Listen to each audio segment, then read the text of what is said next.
धुळ्याची घटना अतिशय गंभीर आहे। त्याची सत्यता अजून समजलेली नाही, पण त्याची सत्यता बाहेर आलीच पाहिजे। कारण विधानमंडळाच्या समितीवर प्रश्नचिन्ह उभं राहणं हे आम्ही कदापि सहन करू शकत नाही। विधानमंडळाची एक आपली गरिमा आहे, त्यांचा आपला मान आहे।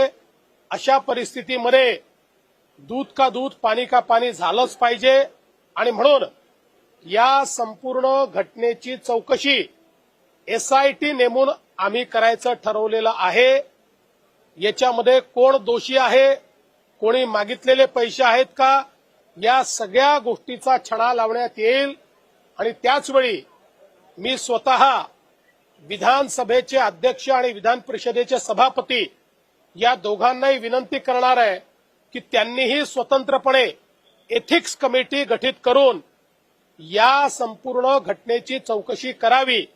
कुठल्याही परिस्थितीमध्ये विधानमंडळाच्या समितीची पद्धती बदनाम होणं हे आपल्याला परवडणार नाही। त्यामुळे या संदर्भात अतिशय गांभीर्याने कारवाई केली जाईल।